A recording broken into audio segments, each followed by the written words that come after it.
Ganito ang itsura ng langit sa Moscow kahapon ng tanghali.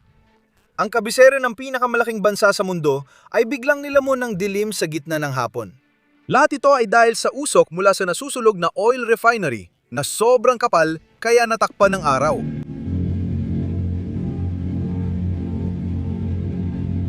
Sa maras para kay maliit na Vladimir, hindi pa ito ang pinakamasamang larawan mula Moscow noong araw na yon.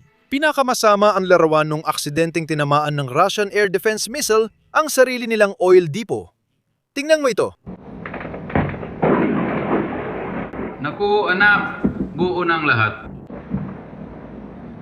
Sumabog sa internet ang video na ito matapos ang pinakamalaking drone strike ng Ukraine sa Moscow noong Hunyo 18. Heto pa ang nagpapalaki sa kwento. Ang nangyari noong Hunyo 18 ay hindi lang iisang beses na insidente. Pinakamalaki lang ito. Pero matagal na itong nangyayari sa Moscow. Simula Hunyo 8 mga 12 araw na ang nakalipas, araw-araw na inaatake ng Ukraine ang Moscow. Patuloy ang sunod-sunod nilang tagumpay at hindi mapigilan ng kabisera ng Russia. Nagsisimula na ring makita ang epekto ng kampanya. Ang pinakamalapit na kaalyado ni Putin ay humingi ng paumanhin kay Zelensky at ang mga Russian war bloggers ay nagwawala na. Nanggangatog na ang mga opisyal ng depensa ng Russia, pati ang publiko ng Russia ay nagpapanik. At si Putin mismo ay halos isinara na ang sarili niya. Hindi na siya dumadalo sa anumang pampublikong okasyon. Hindi na siya sumasama sa mga event na may mga peking tao dahil takot siyang harapin ang sarili niyang mamamayan. Sa video na ito, ipapaliwanag ko kung ano nangyayari sa kabisera ng Russia ngayon. Paano natatamaan ng Ukraine ang pinakaprotektadong lungsod sa mundo ng 12 sunod-sunod na araw? At bakit ang depensa sa impapawid ng Russia ay mas nakakasama na ngayon sa Russia kaysa sa Ukraine? At pagkatapos, titingnan natin kung bakit iniiwan na ngayon ni Lukashenko si Putin para pumabor sa Ukraine. At syempre, kung paano tumutugon si Putin sa lahat ng ito. Magsimula tayo sa isang numero na nakakagulat kahit para sa akin. Noong Hunyo, 11 mga 10 araw na ang nakalipas, ang digmaan ng Russia sa Ukraine ay opisyal ng mas mahaba kaysa sa parehong unang digmaang pandaigdig at ikalawang digmaang pandaigdig. Sinimula ni Putin ito noong Pebrero 2022 at nangakong tatagal lang ng 3 araw o 3 linggo. O, hulan mo? Kakakatapos lang niya ng 52 buwan. Ito na ang pinakamahal, pinakanakakahiya at pinakamapaminsalang digmaan ng Russia sa isang henerasyon. Mas mahaba na ito ngayon kaysa sa 2 pinakamasasamang digmaan. Hindi siguro ito plano ni Putin o ng Ukraine dahil hindi nila ito inaasahan. Wala sigurong bansa na talagang naghanda para rito. Paalala ito na madali magsimula ng digmaan, lalo na sa mga diktador. Pero mahirap itong tapusin. Hindi mahalaga kung sino ka. Dito tayo nauwi sa Hunyo 18 nang magdulot ng sakuna ang maling kalkulasyon ni Putin. Ito ang naging bunga ng mga pangyayari. Ayon sa ilang komentarista, ito raw ang sandaling babalikan ng mga historiador bilang simula ng katapusan ng Imperyong Ruso. Nagpakawala ang Ukraine ng mahigit 900 drone sa sabayang atake, pero 200 lang ang nasabat ng depensang panghimpapawid ng Russia. Ibig sabihin, mahigit 700 ang talagang nakarating sa kanilang mga target sa pinakamatinding binabantayang lungsod sa mundo. Ngayon, alam natin na may hindi bababa sa 5 sunog sa pinakamalaking oil refinery ng Moscow. Ito ang pinakamalaking drone attack sa kabisera ng Russia. Ang pinakanakakabaliw na larawan dito, hindi galing sa Ukrainian drone. Dahil ito sa isang Russian Air Defense Missile. Narito ang paliwanag sa nangyari. Nakita natin ang dramatikong kuha ng pag-atake sa mga refinery sa paligid ng Moscow, kung saan tinamaan ang isang storage tank na kasama ng iba pang mga tank. Natanggal at bumagsak ang buong bubong. Ipinapakita nitong puno ito ng iba't ibang usok, langis, gasolina, gas at abay puti. Hindi tayo interesado sa contrail na ito. Galing ito sa medyo mababang bagay na pinaputok ilang segundo na ang nakalipas dahil adon-alon at kumakalat na ang contrail. Wala na yon. Ang mahalaga ay itong isa pang contrail. Tingnan mo yan, makitid ang contrail na yan. Konsentrado ito. Kakaputok lang at papunta na ito mula sa mababang posisyon, mula sa lupa sa napakababang trajectory. Sundan lang natin ito. At ayun na, diretsyo papunta kung nasaan ang tangke. Posible naman, syempre, na may ibang bagay na naging sanhi ng pagsabog na yon sa mismong sandaling yon, pero mukhang hindi naman malamang. Batay sa nakalap na ebidensya, di tayo sigurado pero mukhang ginamit ng mga Ruso ang sarili nilang man-portable air defense systems na pinapaputok mula balikat tulad ng Stingers. Mukhang napasabog nila ang bubong ng sarili nilang storage tank. Sige, Ganyan ang nagaganap sa digmaan. Ngayon, hindi ko talaga alam kung ano yun. Isa ba yung Russian S-4 na raang missile? O baka isang man-pad system? Hindi ako sigurado. Pero sa halip na Ukrainian drone, Russian Oil OODP ang napabagsak nila at nagbigay ng larawang tiyak na papasok sa kasaysayan. Alam niyo na siguro ang internet kung saan mahilig gumawa ng memes ang mga tao. Makalipas lang ng ilang oras matapos lumabas ang clip, nagkalat na sa internet ang mga meme tungkol sa Russian Oil OODPs at sa larawang ginawa ng Ukraine. Heto ang ilan sa pinakamatatawang meme. Heto ang orihinal na larawan. Alam kong may kaunting AI edit, pero gets you na. Narito ang unang meme. Si Putin ay nakasakay sa UFO cab habang si Zelensky ay nagsiselfie na parang nasa TikTok may mensaheng "With love from Zelensky". Ang mga leader ng Rusya na sina Lavrov, Medvedev at Putin ay payapang lumilipad palayo mula sa Rusya habang nasusunog ang syudad. Sumasabog ang ulo ni Putin dahil hindi ayon sa gusto niya ang nangyayari sa digmaan. Siguro ito ang paborito. Ito ay remake ng poster ng pelikulang Independence Day. Sa tingin ko, yun ang tawag doon. Ang mga salitang Ruso ay nagsasabing aksyon, walang nakakabagot. Sa likuran, makikita ang larawan ng mga pagsabog at malapit na sa mga sinehan malapit sa inyo. Yan yon. Makikita ninyo ngayon ang iba't ibang meme sa screen. Sabihin sa comments kung alin ang paborito ninyo. Ngayon, magpatuloy tayo dahil hindi lang ito ang pagkakamali ng Russian air defenses. Abalang-abala sila noong araw na yon. Sa kasamaang palad, napakapopulado ang Moscow. Sa tingin ko, ito ang pinakamalaking lungsod sa Europa. Buong Europa, may 13 milyong tao. Marami ring Chinese turista ang madalas bumisita sa Moscow, kaya marami ang nagre-record ng mga bagay. May naitala silang impormasyon tungkol sa depensang panghimpapawid ng Russia na siguradong ayaw ni Putin na makita ng mundo. Kaya hulaan mo? Tingnan natin ito sabay. Putok! Putok! Takbo! Takbo! Takbo! Tara na! Tara na! Sige kuya! Bumaril ka! Bumaril ka! Bumaril da! Ay maşallah kardeşim! Sige! Sige! Maşallah kardeş! Dü maşallah! Burka! Maşallah! Ankan! Maşallah!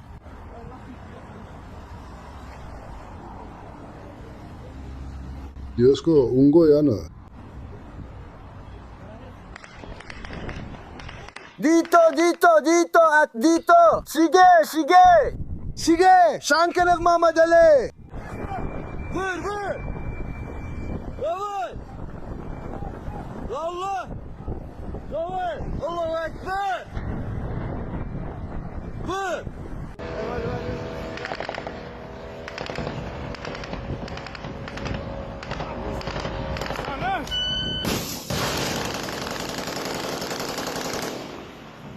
Saan siya lumipad? Diyos ko!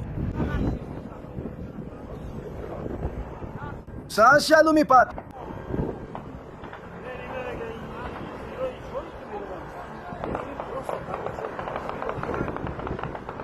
Ngayon, alam nyo, ito ang pinakamalaking pag-atake sa kasaysayan ng lungsod. Bukod pa rito, 12 sunod-sunod na araw na inaatake ang Moscow. Parang may kill streak ang Ukraine. Tingnan natin kung paano tumutugon ang publiko ng Russia. Isang residente ng Moscow ang tahasang at pahayag sa payak na Ruso nang matagal na nating sinasabi sa channel na ito nitong nakaraang 4 na taon. Naghanap ng gulo ang Russia at ngayon sila ang umaani ng kapalit. Para sa akin, kilalang equation yan sa physics na inimbento ni Einstein. Ngayon, nararanasan ni Putin yan habang nangyayari mismo. Panoorin ninyo ang mensahe.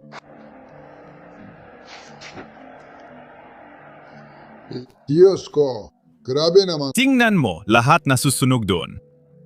Buong planta sumabog na. Lahat putang ina wasak na. Diyos ko. Tuloy-tuloy ang tama ng mga misil at may paparating pa. Mukhang naghanap nga tayo ng gulo at nayoy tayo ang sumasalo, sabi nga nila. Sobrang baliw gaya na sabi nila. Sabi nga nila. Mga At ngayon, meron tayong isa pang video mula sa isang residente ng Moscow na sinusubukang matulog sa gitna ng araw, pero ang mga drone ay nagpapahirap para makatulog ng maayos.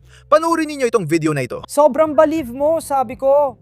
Pinakain lang talaga ito. Hindi pa ako nakakita ng ganitong kagandang umaga. Hindi pa ako nakakita ng ganito. Na yun lang. 4 na pagsabog. Ito ay talagang... Pucha, ate, talagang... Nagulat lang talaga ako. Sabi pa nga ni Nikita sa akin, bakit hindi mo na lang subukang matulog? Ano bang nangyayari? Naririnig ko sila. Lumipad sila kanina lang. Mga 10 drone ang nakita ko kaninang umaga. Tignan niyo ang gulong na to, mga babae. Tingnan nyo lang talagang gulong ito. Mga babae, ano na dyan? Ano, meron dyan? May ilang mga batik din dyan. Tingnan mo, sa likod ng abong ito may isa pang itim. Dito lang sa refinery siguro. 5 ang tinamaan. Hindi ko alam bakit hindi pa nila pinapabagsak. Ang tagal nilang lumilipad. Sa ganito. Ngayon, tumuon tayo sa mga Russian war blogger. Sinuportahan ng mga ito ang digmaan mula simula at binabaluktot ang balita para sa sariling kita. Binabaluktot nila ang balita tungkol sa digmaan para palabasin na panalo ang Russia. Sa tingin ko, sobrang laki ng ataking ito, kaya hindi nila alam paano ito gawin positibong balita. Kaya nagpapanik sila. Tingnan mo, nagpapanik ang Russian military bloggers. Sabi ng isa, mas ligtas pa raw ang Tehran kaysa Moscow. Hindi ko inaasahan yon, pero ang pinaka nagpakitang post ay mula sa blogger na Fighter Bomber, isa sa pinakamalaking prodigmaang Telegram channel sa Russia. Konektado siya sa Russian Air Force, kaya madalas siyang may impormasyong militar na inilalatala. Minsan siyang naglalabas ng pahayag para sa Air Force, hindi man laging opisyal. Pero paminsan-minsan ay siya ang nagsasalita. Ganoon siya kalapit sa Kremlin at sa mga lider ng digmaan. Ngayon, tila nawawala siya sa sarili at napilitan siyang burahin ang mensahe. Ipinapakita nito na hindi niya inilalabas ang tunay niyang saloobin sa publiko. Pakinggan ang sinabi niya bago niya ito burahin. Nakakabahala at nakakatakot ang mga pag-atake sa Moscow, lalo na't sa nakalipas na 4 na taon. Nantayo sila ng natatanging air defense system sa paligid ng lungsod. Hindi ako sigurado kung pwede mong gamitin yan kasi galing lang sa digmaan ang US laban Iran at wala akong nakita oil refinery na pinabagsak ng drone. Hindi ko alam kung walang kapantay ang air defense ng Moscow. Sa tingin ko, gumana ang sistema ng US. Sige, tuloy tayo. Walang pake kung ilang milyong target na ang napatumba ng air defenses mo. Kung natamaan ang pasilidad na kanilang pinoprotektahan, ibig sabihin, tama ang pagkalkula ng kalaban sa mga puwersa at kagamitan na kailangan para tamaan ang target at ikaw ay hindi. Bukod pa rito, ang pagkakaiba ng gastos sa pagitan ng mga anti-aircraft missile at drone na yon ay ganito na lamang na ang mga umaatake gamit ang drone ay panalo na sa aspetong pang-ekonomiya kahit hindi sila tumama sa kahit ano. Sa sitwasyong ito, tinatamaan talaga nila ang mga refinerya. Susunod, tatalakayin ko kung paano ito ginagawa ng Ukraine dahil may magagandang impormasyon tayo nalalaman. Mahalagang tandaan na literal na may nagbago nitong nakaraang 2 linggo dahil sunod-sunod na tinamaan ng Ukraine ang Moscow sa loob ng 12 araw. Talakayin natin kung ano ang hindi napapansin ng Russia at ano ang sinasamantala ng Ukraine. Bago natin gawin yan, gusto ko munang talakayin ang ibang anyo ng pagkabaliw ng mga Russian war blogger. Dahil hindi lang ito sa Telegram, kundi pati na rin sa Russian TV. At itong susunod, sigurado akong kilala nyo na, si Solovoy. Madalas naming nababanggit siya dito dahil lagi siya naglalabas ng nilalaman tungkol sa mga krimen sa digmaan laban sa mga RNA. Makikita mo ngayon sa mukha niya na hindi siya masaya dahil sa pag-atake ng mga Ukrainian. Tingnan mo. Ang digmaan ay mahabang paglalakbay. Ang digmaan ay pagsubok ng determinasyon. Ito ay isang matagalang determinasyon. Huwag kang magpanik. Surin mo na lang ang sitwasyon at maging karapat-dapat sa mga ginawa ng ating mga lolo at mga ninuno. Ngayon ang oras para tanungin natin ang sarili natin. Magagawa rin kaya natin ang nagawa ng ating mga ninuno? At kung oo ang sagot, marami tayong kailangang maunawaan. Kailangan nating maunawaan ang maraming bagay. Ihanda natin ang ating sarili sa mga pagsubok. Maging handa sa pagsasakripisyo at humanap ng lakas sa ating sariling kaluluwa at sa kasaysayan ng ating pamilya. Ano pa ang ibang pangpipilian natin? May iba pa ba tayong option? At naroon din si Medvedev, ang lasing na dating pangulo ng Russia at kasalukuyang miyembro ng Security Council. Mahalaga yon kasi madalas ko lang siyang tawaging dating Pangulo dahil baliw siya at yon ang pinakamataas niyang posisyon.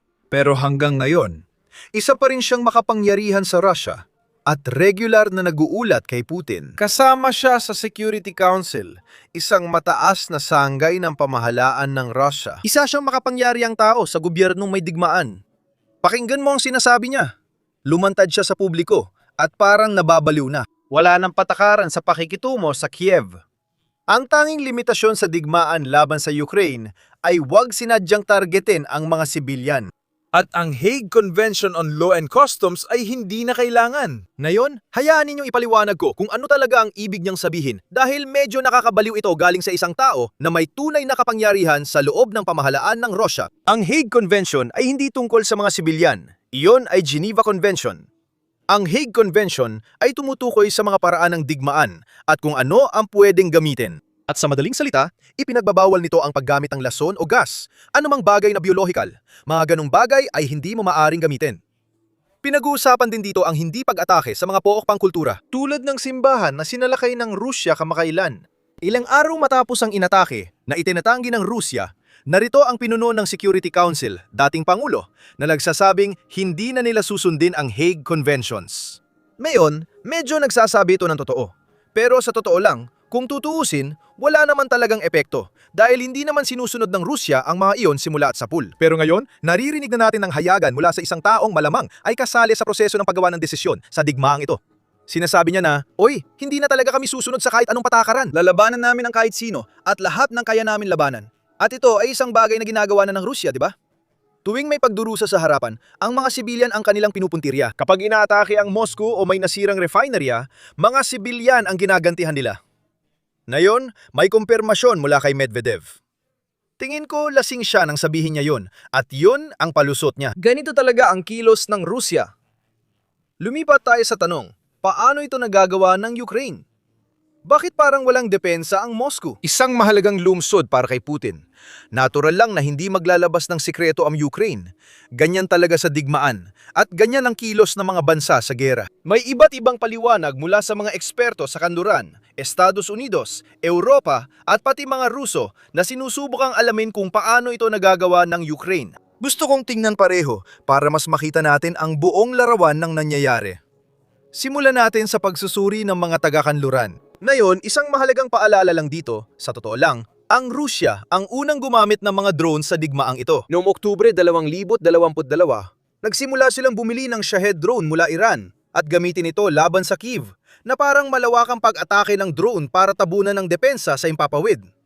Alam mo ba ang nangyari? Ngayon, ilang taon matapos simulan ng Rusya, nakakatikim sila ng sarili nilang gamot. Nagawa ng Ukraine ang hindi inasahan ng Rusya. Hindi nila inakala na mangyayari ito agad. Pinalawak ng Ukraine ang produksyon ng drone at alam ng Rusya na gumagamit ng mga drone ang Ukraine. Hindi nila alam na kayang gumamit ng maraming drone agad.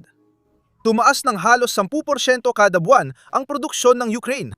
Mabilis itong lumalaki. Bawat 7 hanggang 8 buwan, nadudoble ang produksyon. Noong nakaraang taon, nakagawa ang Ukraine ng mga 4 na milyong drone. Kung magpapatuloy ang 10% na pagtaas na malamang ay hindi magtatagal sa pangmatagalan. Pero kung mapapatuloy, malamang na makakagawa ang Ukraine ng mga 6 na milyon hanggang 8 milyong drone na yung taon. At mahalaga yun dahil, ulip, hindi mahalaga kung anong klase ng air defense ang meron ng Russia, imposibleng mapigilan ang lahat. Pero bukod sa produksyon, marami pang ginagawa ang Ukraine. Sa Ukraine, dahil sanay na sila sa drone attacks, nakabuo sila ng mas mura at epektibong sistema kumpara sa Russia para mapatigil ang mga drone. Ngayon, gumawa kami ng espesyal na video tungkol sa paano gumagana ang sistema ng Ukraine na binubuo ng maraming nagtutulungang bahagi. Una sa lahat, mayroon silang 10,000 acoustic sensor sa buong hangganan. At ang mga acoustic sensors na ito ay kadalasang nakalagay sa mataas na lugar at nakikinig lang. Nakikinig sila kung may paparating na drone. Kapag may drone na nakita o narinig, agad sila nagpapadala ng signal sa command center sa Kiev na nakikipag-ugnayan sa ibang teams. May iba't ibang paraan ang Ukraine para pabagsakin ang drone. Gaya ng mga taong may machine gun sa pickup truck na handang iputok kapag nakita ito. May mga tao rin silang nakahanda sa helicopter na lilipad agad pag may go signal. Uy, may drone malapit sa inyo. Pabagsakin nyo na. May mga tao silang gumagamit ng lumang Soviet jet. Isang piloto ang nagpapalipad at isa naman ang may machine gun para pabagsakin ng drone. Kaya meron silang mga sistemang nagtutulungan. Hindi lang basta yung tao ay tumitingin sa langit na umaasang may drone, tapos siya lang siya kikilos. Hindi, may queue system sila at command center na nagko-coordinate ng lahat. Kaya epektibo. Wala niya ng Russia. Umasa lang talaga sila sa mga may machine gun, malalaking radar, at air defense na meron sila. Wala ang Russia ng murang magkakaugnay na sistema dahil hindi nila ito kailangan. Hanggang dulo ng nakaraang taon, hindi pa malaki ang tinatamaan ng Ukraine ang Russia. Dati, sapat na ang malalaking makinang ito para makaraos sila. Pero ngayon, dahil sa dami ng drone na ginagawa ng Ukraine, hindi na ito sapat. Naghahanap ang Russia ng mabilisang paraan para mapigil ang drone attacks. Pero hindi kasing husay ng sistema ng Ukraine ang kanila. Itinuturo ito ng mga Russian blogger at eksperto sa Russia. Ngayon, tingnan natin ang paliwanag ng Russia kung paano ito nagagawa ng Ukraine dahil mahalaga rin yon sa atin. Ayon sa isang gumagawa ng drone sa Russia na ang pangalan ay Alexei Sadayev, sinasabi niya na maraming personal na kakulangan sa Russia. Sabi niya, ang pagkabigo ng Russia ay hindi dahil sa kagamitan, kundi sa kakulangan ng kakayahan. May mga sistema raw ang Russia, may mga radar ang Russia o iba pang kagamitan na katulad ng ginagamit ng mga Ukrainian pero wala talagang nagbuo nito sa iisang malaking sistema na kaya mag-coordinate ng lahat ng iba't ibang bahagi. Ibig sabihin, may nagbabantay sa radar para sa mga drone. Pero una sa lahat, kulang ang kasanayan ng taong yon para i-adjust ang radar sa mga drone dahil mas mababa ang lipad nito kaysa missile. Kailangan mo i-adjust ang radar para makita kung makikita ang drone. At sabihin na natin nagawa yon ng taong yon. Walang sistema para maipasa niya ang info sa taong makakontak na ibang team na mabilis makapagpabagsak ng drone tulad ng sa Ukraine. At bukod pa doon, may mga mobile team din ang Russia, katulad ng meron ang Ukraine, kung saan may mga tao na nakaupo sa mga pickup truck na may mga machine gun. Dahil pinapatay ng Russia ang internet o mobile internet, walang komunikasyon ng mga team sa iba. Kaya ang ginagawa lang talaga ng mga ito ay maghanap ng mga drone at barilin ito. Hindi sila nakakakuha ng mensahe na, "Uy, may drone na paparating mula sa direksyong ito, mag-ingat kayo!" O, "May drone na paparating mula sa direksyong ito." Ngayon, dahil wala ngang komunikasyon ang mga ito, may psychological na aspeto rin na nagdudulot ng problema. Habang sinusubukan nilang pabagsakin ang drone sa harap, nag-aalala rin sila na baka may drone sa likod na umatake na nagdudulot ng problema. Uulitin ko, hindi ito galing sa akin. Ayon sa isang drone maker sa Russia, karamihan ng problema nila ay hindi sa kagamitan, kundi sa kakayahan. Kaya kailangan nilang gumawa ng sistemang gumagana lahat. Kaya nakakatuwang malaman ito mula rin sa panig ng Rusya. Yan ang matagal nang sinasabi ng mga kanluraning analyst. Pero ngayon, pati isang analyst ng Rusya ay nagsasabi na rin ng ganoon. Mas malaki ang problema ng hukbong Ruso sa kakulangan sa husay kaysa sa kakulangan ng kagamitan, baril, bala o kung ano paman. Ngayon, tututok naman tayo kay Lukashenko, ang diktador ng Belarus na nakamasid sa lahat at napagtatanto na baka mali ang pinili niyang kakampi sa digmaan. Sinusubukan niyang bumawi kay Zelensky. Sabi niya, kung may nasabi siya na nakasakit kay Zelensky, humingi siya ng paumanhin. Ayoko ng digmaan laban sa Ukraine, sinabi niya ito sa publiko. Pakinggan mo. Nung tinakot nila ako, napilitan akong sumagot. Kung nasaktan ko si Vladimir Alexandrovich, patawad sa mga sinabi ko. Siguro hindi ko na dapat ginawa, lalo na't lumalaban pa siya. Siguro hindi ko na dapat sinabi yon ng ganoon kabigat. Pero dapat niyang maintindihan na madalas kaming magsalita, umawit, at magsagawa ng ritual ng libing. Kaya naman, kailangan mong maging mas maingat at mapag-ingat.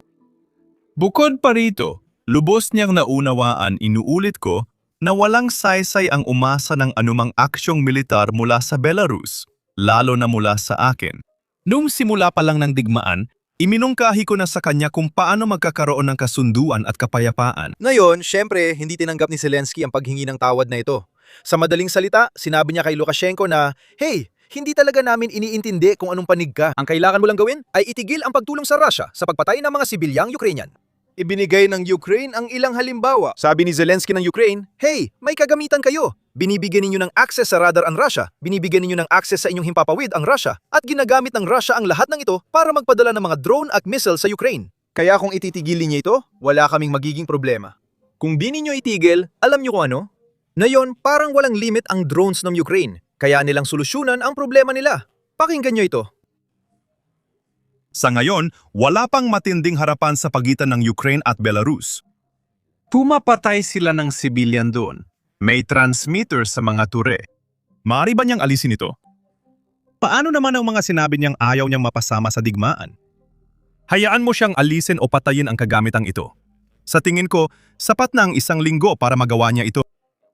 Dahil bakit ko sinabing 1 linggo? Araw-araw ngayon, dahil dito, namamatay ang mga sibilyan at may mga batang nasusugatan. Kung hindi niya gagawin ito, kami ang kikilos. Kung hindi niya ito gagawin, kami. Ngayon, ang huling kwento ay tungkol sa isang sandata na tinatawag ng maraming analyst na dakilang pantay-pantay. Ito ay bagong sandata ng Ukraine na dati ay wala sila, ngunit ginagamit ang Russia para wasakin ang mga lungsod ng Ukraine. Ang glide bomb. Ginagamit ng Russia ang mga glide bomb mula pa Soviet era, habang wala pa rin ito ang mga Ukrainians. Tatalakay natin ito ng mas detalyado para sa ating mga miyembro. Kaya kung gusto mo magkaroon ng access doon, maaari kang maging miyembro sa pamamagitan ng pagpindot sa join button sa ibaba o pagpunta sa basicsinsider.com. Dahil sa suporta ninyo, patuloy kaming gumagawa ng mga video. Maraming salamat sa inyo. Ako si Sam, magkita tayo sa susunod na video.